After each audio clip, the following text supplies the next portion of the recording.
Hi friends, ഞങ്ങളെങ്ങനെ മാമ്പഴം പഴുപ്പിക്കാൻ വെക്കണമെന്ന് കാണിച്ചുതരട്ടാ. ആദ്യം മാമ്പഴം എടുത്തിട്ട് ഇങ്ങനെ നല്ലോണം ഉണങ്ങിയ ശീല കൊണ്ട് തുടച്ചെടുത്തതിൻ്റെ ശേഷം എന്തിലാണ് അയാൾ വെക്കണമെന്ന് അറിയോ? അവിലിൻ്റെ തവിടുണ്ട്, കോഴിക്ക് തീറ്റായിട്ട് കൊണ്ടുവരണം കേട്ടോ. അപ്പോൾ അതിൽ ഇതേപോലെ ഇങ്ങനെ വെച്ചുകൊടുക്കുക.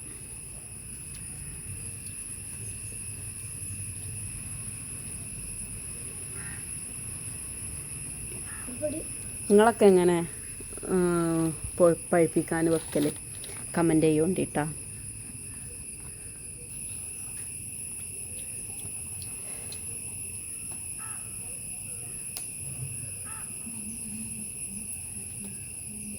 ഇനി അതിൻ്റെ മേലെ കുറച്ചും കൂടി ഇട്ട് കൊടുക്കാം, അവിലിൻ്റെ തവിട് തന്നെ.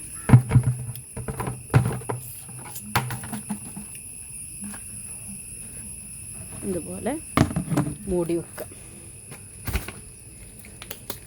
ഇനി പഴുത്തതിൻ്റെ ശേഷം കാണിച്ചു തരണ്ട കേട്ടോ.